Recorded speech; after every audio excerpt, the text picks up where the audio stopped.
Welcome to real estate channel. Hyderabad metro rail మొదటి దశ ప్రాజెక్టును తెలంగాణ ప్రభుత్వం పూర్తిగా స్వాధీనం చేసుకోవడంతో ఇప్పుడు అందరి దృష్టి రెండో దశ ప్రాజెక్టుపై పడింది. ఎల్ఎన్టీ మెట్రో రైల్ లిమిటెడ్ లో 100% వాటాలను విక్రయించినట్లు ఆ సంస్థ chairman managing director SN Subrahmanyan ఇటీవల ప్రకటించారు. దీంతో ప్రతిపాదిత రెండో దశ ప్రాజెక్టుకు అడ్డంకులు తొలగిపోయాయి. ఇప్పుడు రెండో దశ డీటెయిల్డ్ ప్రాజెక్ట్ రిపోర్ట్ ను కేంద్రం ఎంత త్వరగా ఆమోదిస్తే అంత త్వరగా పనులు ప్రారంభించేందుకు రాష్ట్ర ప్రభుత్వం ఎదురుచూస్తోంది. మొదటి దశకు అనుసంధానంగా రెండో దశలో మొత్తం 8 కారిడార్లతో కొత్తగా 162.5 కిలోమీటర్ల మేర మెట్రోను విస్తరించాలని రాష్ట్ర ప్రభుత్వం నిర్ణయించింది.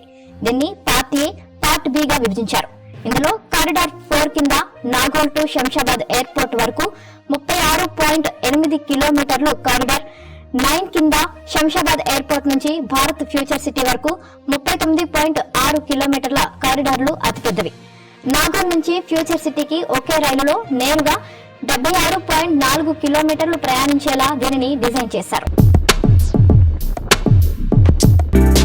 మెట్రో మొదటి దశ ఎల్ఎన్టీ చేతిలో ఉండటం, రెండో దశను రాష్ట్ర ప్రభుత్వమే చేపట్టాలని నిర్ణయించడంతో రెండింటి మధ్య సమన్వయం, నిర్వహణలో తేడా ఉంటుందనే ఉద్దేశంతో కేంద్ర ప్రభుత్వం రెండో దశ డిపిఆర్లకు ఇప్పటి వరకు ఆమోదం తెలపలేదు.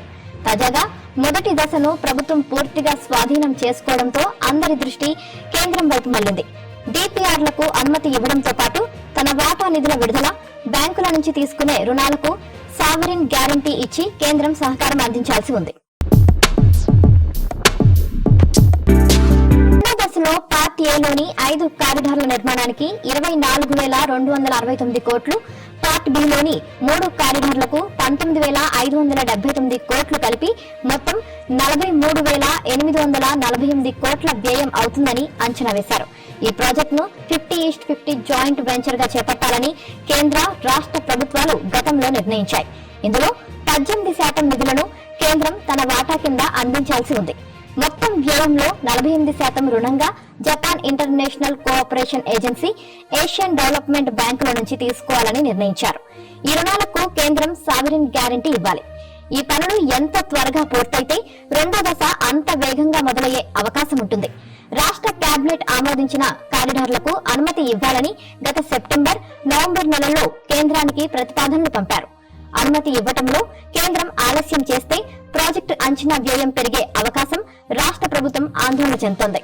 కిలోమీటర్కు 269.83 కోట్లు ఖర్చు అవుతుందని ప్రస్తుతం అంచనా వేశారు.